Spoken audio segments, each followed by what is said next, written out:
मसीह की। मैं फुलचंद कच्छप आपके बीच में परमेश्वर का जीवित वचन को लेकर आया हूँ। परमेश्वर ने आप लोगों को भला चंगा रखा, मुझको भी भला चंगा रखा, इसलिए परमेश्वर को हम हृदय से धन्यवाद देते हैं। यदि फर्स्ट बार आप मेरा वीडियो को आप देख रहे हैं तो सब्सक्राइब करें, लाइक करें और शेयर करें, ताकि परमेश्वर का वचन पूरे भारत में, पूरे जगत में फैले। इसी कारण से हम इस वीडियो को बनाते हैं। आइए आज का विषय हम लोग देखेंगे और जानेंगे कि बाइबल क्या बताती है। तो एक विश्वासी खुद की प्रार्थना में विश्वास करना चाहे। फिर से हम रिपीट कर देते हैं, एक विश्वासी खुद की प्रार्थना में विश्वास करना चाहे। क्योंकि बहुत से आजकल विश्वासी लोग को हम देखते हैं जो क्या करते हैं, प्रार्थना निवेदन देते हैं। हम उसके लिए इस वीडियो को बना रहे हैं। 2 साल विश्वासी हो, 4 साल विश्वासी हो, 6 साल विश्वासी हो, 8 साल, 10 साल, 15 साल, 20 साल का विश्वासी लोग जब प्रार्थना निवेदन देते हैं, किसी चर्च में प्रार्थना निवेदन देते हैं, पास्टरों लोग के पास प्रार्थना निवेदन देते हैं, और फिर बाहर भी क्या करते हैं, प्रार्थना निवेदन देते हैं। कई विश्वासी लोग तो फोन करके भी क्या करते हैं, प्रार्थना निवेदन देते हैं। हम ऐसा विश्वासियों के लिए इस वीडियो को हम बना रहे हैं। आप विश्वासी प्रार्थना निवेदन देता है तो हमको समझ में आता है, क्योंकि वो लोग प्रार्थना करने नहीं जानते हैं। जब शुरू हम भी विश्वास में आए थे, हम प्रार्थना करने नहीं जानते थे, तो हम खुदे प्रार्थना निवेदन देते थे और प्रार्थना भी करवाते थे।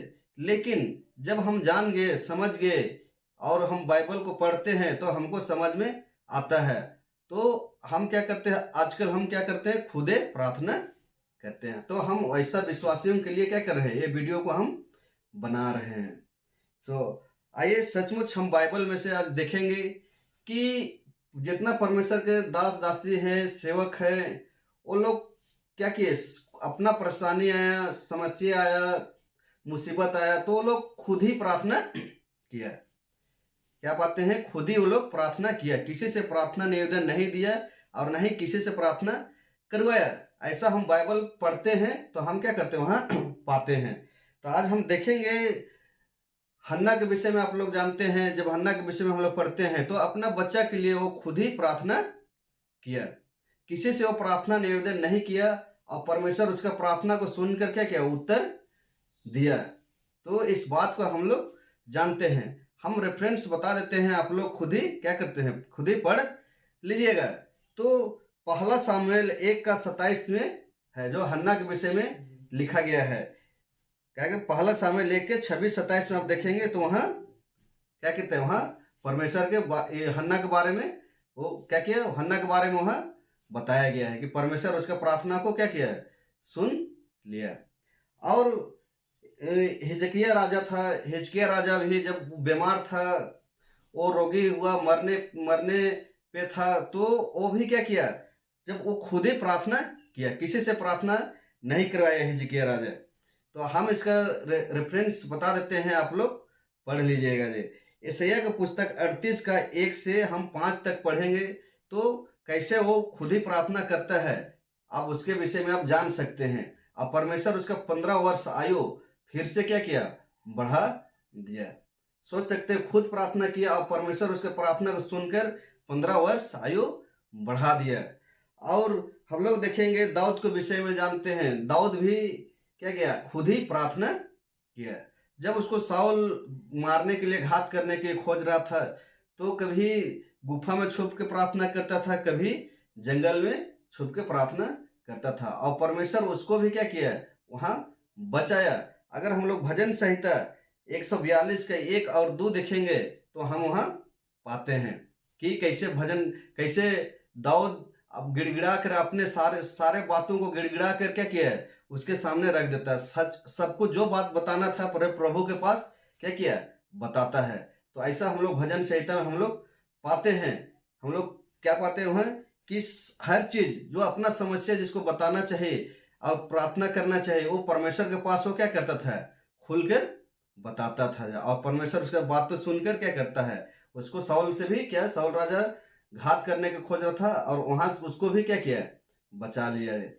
ऐसा कितना हम नए नियम में और भी पुराना नियम है, और भी जितने भी सेवक लोग हैं देखते हैं वो लोग खुद ही प्रार्थना करता है। आयुब के जीवन में देखते हैं, पढ़ते हैं तो वो खुद ही प्रार्थना किया। फिर उधर गिदोन के विषय में हम लोग पढ़ते हैं न्यायों के पुस्तक सब में, तो वहाँ पाते हैं कि वो खुद ही प्रार्थना किया।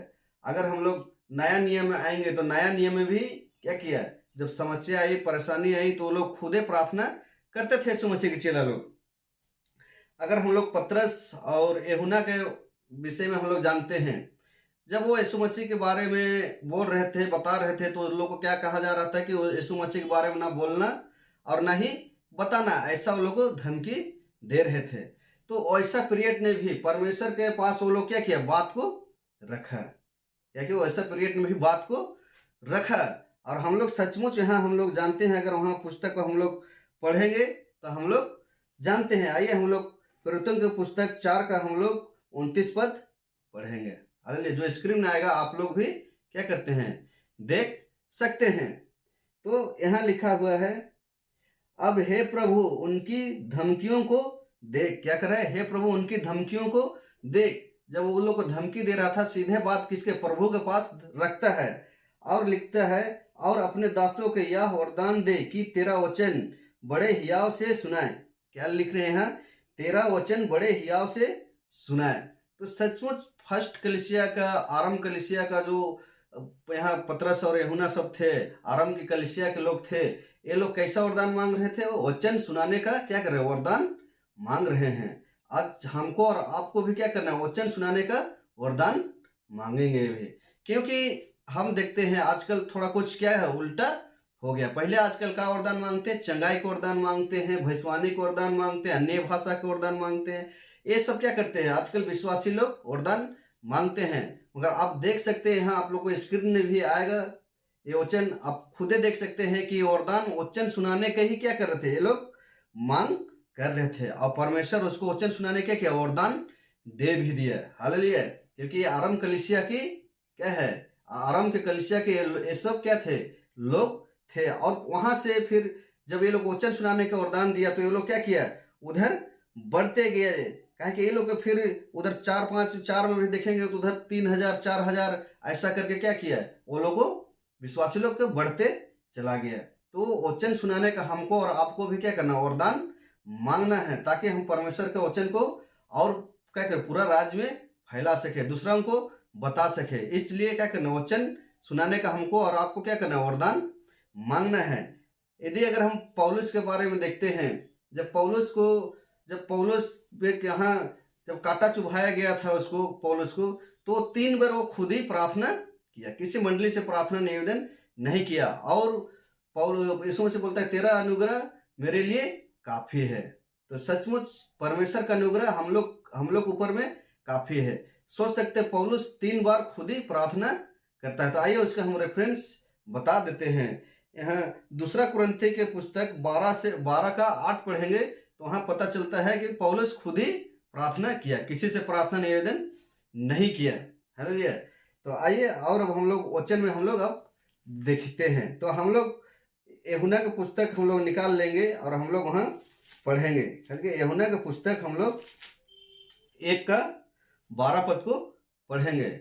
आप लोग स्क्रीन में आएगा, आप उसको भी क्या करते हैं, आप पढ़ सकते हैं। परंतु जितनों ने उसे ग्रहण किया उसने उन्हें परमेश्वर होने की संतान होने का अधिकार दिया, अर्थात उन्हें जो उसके नाम पर विश्वास रखते हैं। क्या रखते हैं, उसके नाम पे विश्वास रखते हैं। तो सचमुच यहाँ लिखता है परमेश्वर होने की क्या किया, संतान होने की अधिकार हमको क्या किया, दे दिया। आपको अधिकार मिल गया, हमको अधिकार मिल गया। कब, जब हम यीशु मसीह को विश्वास करते हैं तब। क्या है, जब हम अंगीकार करते हैं, यीशु मसीह को हम मान लेते हैं, तो हम और आप उसका बेटा और बेटी कहलाते हैं। है। तो हम लोग परमेश्वर के संतान हैं, बेटा और बेटी कहलाते हैं। तो सचमुच अपना बाप अपना बेटा का बात क्या नहीं सुनेगा, जरूर सुनेगा। आप लोग भी किसी बच्चे का माँ बाप होते हैं, लेकिन आपका बेटा बेटी का बात सुनते हैं। उसी प्रकार हमारा भी यीशु मसीह क्या करता है, हमारा बात को सुनता है। हालेलुया। क्या करता है, हमारा बात को भी सुनता है। और क्या करता है, परमेश्वर के सॉरी पास्टरों के भी प्रार्थना को सुनता है। क्या, फिर से हम रिपीट कर देते हैं, विश्वासियों के भी प्रार्थना को परमेश्वर सुनता है और पास्टर के भी प्रार्थना को सुनता है। क्योंकि जब यदि अगर आपका बच्चा बीमार है तो आप खुद ही प्रार्थना कीजिए, आपका पत्नी बीमार है तो खुद प्रार्थना कीजिए, आपका पति बीमार है तो खुद प्रार्थना कीजिए। काहे कि क्योंकि जब परमेश्वर के पास आप रोइएगा, गिड़गिड़ाइएगा, घुटना मारिएगा तो परमेश्वर आपको क्या करता है, उत्तर देगा। परमेश्वर आपको क्या करता है, चंगा करता है। क्योंकि हम जानते हैं कि परमेश्वर ही चंगा करने वाला है, यीशु मसीह ही चंगा देता है। तो हम उसके पास बैठेंगे, जब हम परमेश्वर से रिश्ता बनाएंगे, हम यीशु मसीह से रिश्ता बनाएंगे तो वो हमारा भी क्या करता है, क्या करेगा, हमारा भी बात को सुनेगा, हमारे भी प्रार्थना को सुनेगा। आप प्रार्थना कीजिएगा, आपको भी चंगा करेगा। हम प्रार्थना करेंगे, हम भी चंगा, हमको भी परमेश्वर चंगा करेगा। पास्टर लोग भी प्रार्थना करते हैं तो वो लोग को भी प्रार्थना को सुनता है। फिर से हम रिपीट कर देते हैं, पास्टरों का भी प्रार्थना को परमेश्वर सुनता है और विश्वासियों को प्रार्थना को सुनता है। इसलिए हमको और आपको परमेश्वर से क्या करते हैं, रिश्ता बना के रखना है। हालेलुया। जब हम और आप जब परमेश्वर का रिश्ता बना के रखेंगे तो हम लोग क्या करते हैं, एक करीबी रिश्ता में बन जाएगा सचमुच। और यहाँ जैसे हम लोग पढ़े कि हम लोग उसका बेटा बेटी और संतान होते हैं, हम उसका बेटा और बेटी कहलाते हैं। बेटा बेटी तभी हम कहलाएंगे जब हमारा रिश्ता प्रभु के साथ में रहेगा, तभी। हालेलुया। तो आइए और वचन सब हम लोग पढ़ते हैं। हम लोग अब देखते हैं इधर यिर्मयाह की पुस्तक में परमेश्वर क्या बोलता है। हालेलुया। यिर्मयाह की पुस्तक में हम लोग 33 का हम लोग 3 पद निकालेंगे कि परमेश्वर क्या कहता है। हालेलुया। तो हम लोग मेरा साथ में निकाल लेंगे 33 का 3। मुझसे प्रार्थना कर और मैं तेरी सुनकर तुझे बड़ी से बड़ी और कठिन बातें बताऊंगा जिन्हें तू अभी नहीं समझता है। क्या बोल रहा है, जिन्हें तू अभी नहीं समझता है। तो लिखता है कि तेरी सुनकर बड़ी से बड़ी और कठिन बातें बताऊंगा। तो तेरी सुनकर, तो परमेश्वर यहाँ बोल रहा है कि तुम प्रार्थना करेगा, आप प्रार्थना कीजिएगा तो आपको परमेश्वर सुनकर उत्तर देगा और बड़ी से बड़ी बातें बताएगा जिन्हें आप नहीं समझते हैं। हम प्रार्थना करेंगे तो परमेश्वर हम ही को क्या करता है, बताएगा। हम प्रार्थना करेंगे और आपको उत्तर नहीं मिलेगा, हम ही को मिलेगा। आप प्रार्थना कीजिएगा तो उत्तर आप ही को मिलेगा, हमको नहीं मिलेगा। तो इस बात को परमेश्वर बोल रहा है तेरी सुनकर।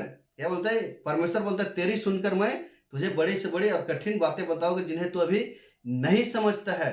तो सचमुच हमको और आपको कहाँ करना है, हमको प्रार्थना में बैठना है, हमको घुटना में आना है, ताकि परमेश्वर जिस बात को हम नहीं जानते हैं उस बात को परमेश्वर क्या करता है, उस बात को बताएगा। हालेलुया। तो आइए जब और हम लोग देखेंगे कि यहाँ यीशु मसीह क्या बोलता है। परमेश्वर बोलता है तेरी सुनकर मैं तुझे बताऊंगा। और अगर यहाँ हम लोग यीशु मसीह बोलता है तू प्रार्थना कर। तो आइए हम लोग मत्ती की पुस्तक 6 अध्याय के हम लोग 6 पद को पढ़ेंगे। हालेलुया। परंतु जब तू प्रार्थना करे, क्या लिख रहा है, शब्द को ध्यान दीजिए और यहाँ जो स्क्रीन में आएगा आप उसको भी ध्यान से पढ़ेंगे। लिखा है परंतु जब तू प्रार्थना करे, तो तू प्रार्थना करे। यीशु मसीह क्या बोल रहा है कि तू प्रार्थना करे, तू अपनी कोठरी में जा।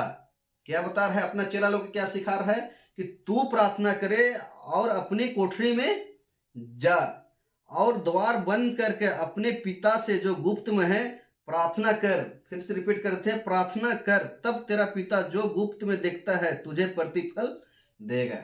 हालेलुया। क्या सिखा रहा है यीशु मसीह कि तू प्रार्थना कर। परमेश्वर क्या बोलता है, तेरी सुनकर मैं बड़ी से बड़ी बातें बताऊंगा। और यहाँ पर यीशु मसीह अपने चेला लोग को सिखा रहा है कि तू प्रार्थना कर और द्वार बंद कर और अपने कोठरी में जा। हालेलुया। तो सचमुच हमको और आपको इस वचन से हमको सीखना है कि हमको रिश्ता किससे बनाना है, परमेश्वर से ही बनाना है। यीशु मसीह क्या है, जानता है कि यीशु मसीह जान रहा था कि हम चेला लोग के साथ में हमेशा नहीं रहेंगे। इस कारण से वो क्या करता है, प्रार्थना करने को यीशु मसीह को क्या करता है, यीशु मसीह अपने चेले लोगों को सिखाता है कि जब तू प्रार्थना करे तो तू अपनी कोठरी में जा। ऐसा करके सिखाते हैं यीशु मसीह। और हमको भी आज इस वचन से हमको भी और आपको भी क्या करना है, सीख लेना है। जब भी परेशानी है, जब भी मुसीबत है, तो हम किसके पास भागेंगे? यीशु के पास भागेंगे, नहीं तो पास्टरों के पास हम पीछे भागते हैं। आजकल अक्सर विश्वासी लोग जब समस्या आता है तो पास्टरों के पीछे ज़्यादा भागता है कि पास्टर जी प्रार्थना कर दीजिए, पास्टर जी प्रार्थना कर दीजिए। सर दर्द देख रहा है तो पास्टर को बुलाएंगे, पेट दर्द दे रहा है तो पास्टर को बुलाएंगे, और बुखार हो रहा है तो पास्टर को बुलाएंगे। हर चीज़ में क्या करते हैं? पास्टर को ही बुलाते हैं। लेकिन आप जब खुद ही प्रार्थना कीजिएगा, आपका साथ परमेश्वर से रिश्ता मजबूत रहेगा, तो आप खुद ही प्रार्थना कीजिएगा। जो पास्टर प्रार्थना करता है यीशु मसीह से, वही प्रार्थना आप भी कर सकते हैं। हालेलुया। क्या है? जो प्रार्थना यीशु मसीह पास्टर करता है यीशु मसीह से, वही प्रार्थना आप भी कर सकते हैं। तो आपका भी प्रार्थना को सुनेगा और पास्टर का भी प्रार्थना को सुनेगा। आप विश्वासी लोग प्रार्थना निवेदन देता है पास्टर को, तो हमको समझ में आता है, क्योंकि हम भी शुरू क्या थे, नहीं जानते थे, तो हम भी पास्टर लोग से प्रार्थना करवाते थे। लेकिन अब हम जानते हैं तो हम खुद ही प्रार्थना करते हैं। हालेलुया। तो आइए और वचन हम लोग एफिसी के पुस्तक पौलुस प्रार्थना करने के विषय में क्या बात सिखाता है, हम लोग आगे पढ़ेंगे। हालेलुया। ताकि हम लोग जानेंगे कि यीशु मसीह क्या बात को सिखाता है। तो हम लोग एफिसी के पुस्तक हम लोग आएंगे और हम लोग पढ़ेंगे 6 का हम लोग 18 पद को पढ़ेंगे। हालेलुया। क्या करें? एफिसी 6 का 18 पद को पढ़ेंगे। यहाँ लिखा गया, हर समय और हर प्रकार से आत्मा में प्रार्थना और विनती करते रहो। क्या है? आत्मा में प्रार्थना और विनती करते रहो लिखा है। और इसलिए जागते रहो। क्या बोलता है? इसलिए कि हमको और आपको क्या करना है? जागते रहना है। और लिखा है कि सब पवित्र लोगों के लिए लगातार विनती किया करो। हालेलुया। शब्द को ध्यान दीजिए, फिर से हम पढ़ रहे हैं कि सब पवित्र लोगों के लिए लगातार विनती किया करो, ऐसा लिखा है। तो यहाँ ऐसा नहीं लिख रहा है कि पवित्र लोग से लगातार क्या करते हैं? प्रार्थना करवाते रहना। पौलुस इस बात को ऐसा नहीं लिखा रहा है, कि लिख रहा है कि पवित्र लोगों के लिए लगातार विनती किया करो। तो पवित्र कौन लोग हैं? हमारा पास्टर पवित्र है, कलीसिया के लोग पवित्र लोग हैं, लीडर लोग पवित्र लोग हैं, जो यीशु मसीह को जो मानते हैं, सच्चा फॉलो करते हैं, वो लोग क्या है? सब पवित्र लोग हैं। तो हमको उनके लिए लगातार प्रार्थना करना है। जब भी हम सुबह में उठ के प्रार्थना करते हैं तो वो लोग के लिए हमको प्रार्थना करना है। जब हम जिस समय में हम प्रार्थना करते हैं, रात में हो, सुबह हो, दोपहर हो, जब प्रार्थना हम बैठते हैं तब याद करते हैं कि पवित्र लोगों के लिए क्या करें? प्रार्थना किया जाए, ताकि परमेश्वर का राज बढ़े। हालेलुया। लेकिन आजकल तो उल्टा हो गया है। क्या कहता है? आजकल उल्टा हो गया है।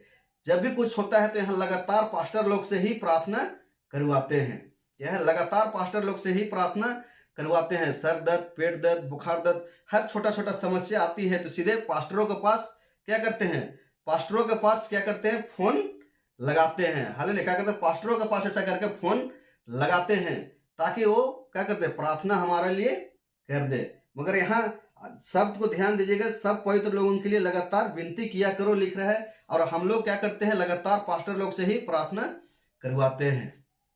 तो हमको और आपको पास्टर लोग के साथ में पास्टर लोग के साथ में हमको मिलकर क्या करना है? काम करना है। पास्टरों के आप लोग अधीन में रह के काम करना है।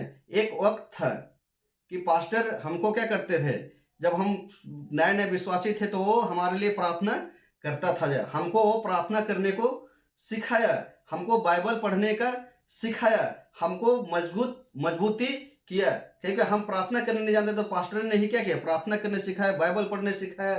तो अब मेरा फर्ज होता है कि हम क्या करते हैं? हम उसके साथ में हाथ बता सकते हैं। आप लोग पास्टरों के हाथ में हाथ क्या करते हैं? बता सकते हैं, ताकि जो भी माँ बाप होते हैं तो अपना बच्चा जब बढ़ता है तो एक ही उम्मीद लगाए हुए रखता है कि मेरा ये क्या करते हैं? सहारा बने।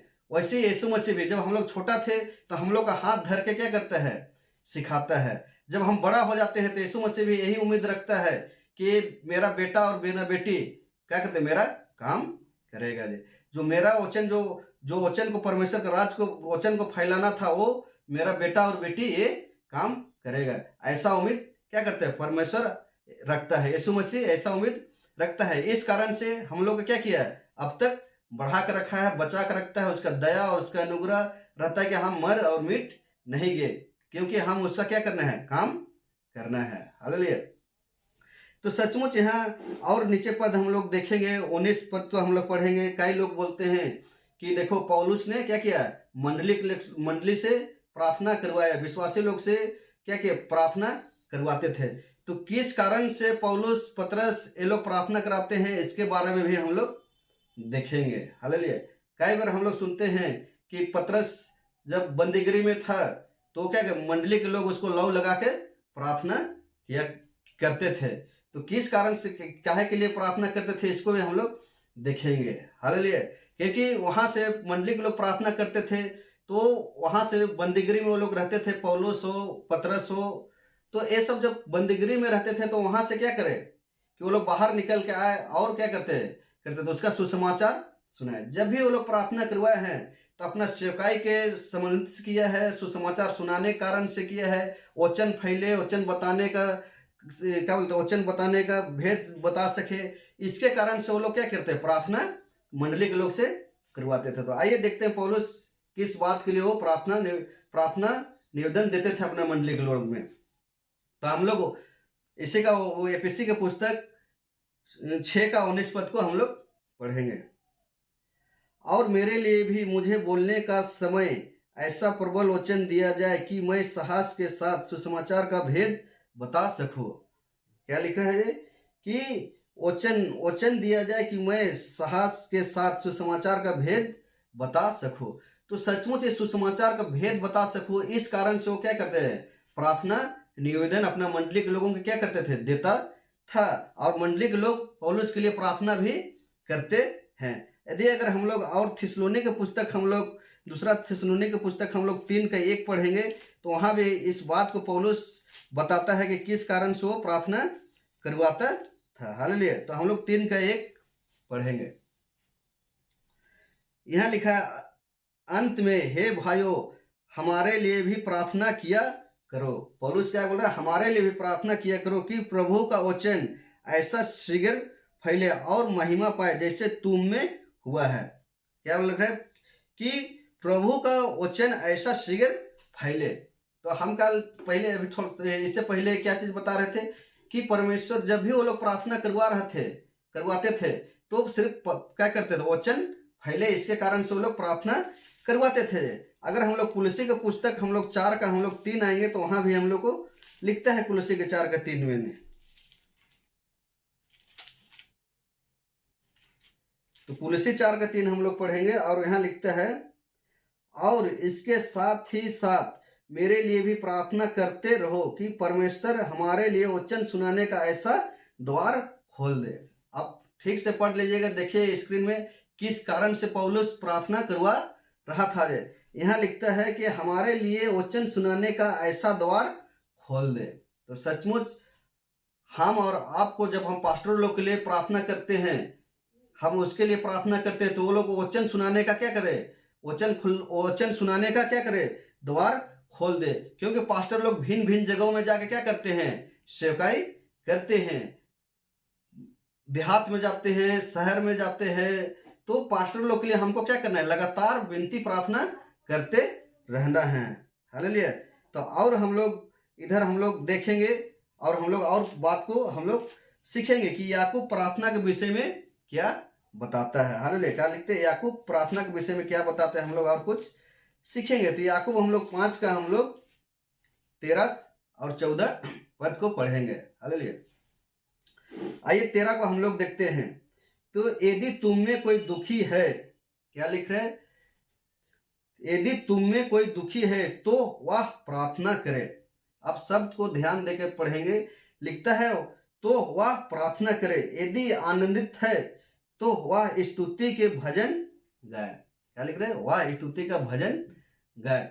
तो सचमुच हम लोग कई बार इस वचन को पास्टर लोग को मुंह से सुनते हैं, लेकिन 14 वचन को इसी का बताते हैं, मगर 13 को जल्दी नहीं बताते हैं। यहाँ लिखा है कि वह प्रार्थना करे।